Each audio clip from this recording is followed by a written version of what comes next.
স্নান করে উঠে চুলটা শুকানোর জন্য একটু গেছিলাম বারান্দাতে। তো দেখি একজন বাবা তার বাচ্চাকে বলছে যে তুই এখনো মানুষ চিনিস না। আমার মনে একটা ছোট্ট প্রশ্ন তখন জাগলো, জানো তো। ঠিক এরকম বয়সেই ছিলাম, ছোট, তখন আমার বাবাও আমাকে ডেকে এই কথা বলেছিল। খুব দুষ্টু ছিলাম, জানো তো, ছোটোবেলায়। মানে স্কুল থেকে এসে ব্যাগটা রেখে জামা কাপড়টা ছেড়ে কীভাবে যে গিয়ে আমি সঙ্গে সঙ্গে খেলবো এইসব চিন্তা মাথার মধ্যে ঘুরতো।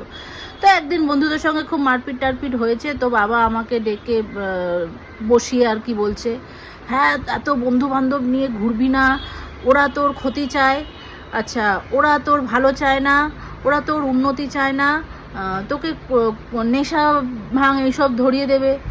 আমার তখন বুঝতে পারিনি, বাট এখন আমি এই কোশ্চেনের সঙ্গে কিছু কিছু মেলাচ্ছি। আচ্ছা, বাবা বলছিল আমি মানুষ চিনি না। তা আমার বাবা তো আমার কাকা পিসিদের সঙ্গে ছোট থেকে থেকে এসছে, তা বাবা কি করে মানুষটা চিনল না? তারা তো এক একটা সব নাগ আর নাগিন। আচ্ছা, তারপরে বলল আমাকে নাকি ওরা বাজে পথে নিয়ে যাবে, এই খাইয়ে দেবে, ওই খাইয়ে দেবে, নেশা করিয়ে দেবে। তো বাবার যে ভাই বোনেরা আছে, তো তারা তো সব মানে নেশা, মানে তাদের সব সম্পত্তির নেশা ভরে ভরে। বাপরে, আমার মানে কি বলবো, তারা যদি একবার, আমার বাবা একবার বলতো যে নে সব তোদেরকে দিয়ে দিলাম, আর কোনো কথা না, সঙ্গে সঙ্গে। তারপর বললো মানুষ চিনিস না, তোর পেছনে সবাই বদনাম করবে।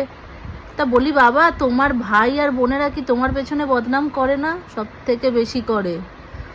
তো আমার যে কোশ্চেনটা সেটা হলো, মানুষ চিনতে ভুলটা কে করেছিল, আমি না আমার বাবা?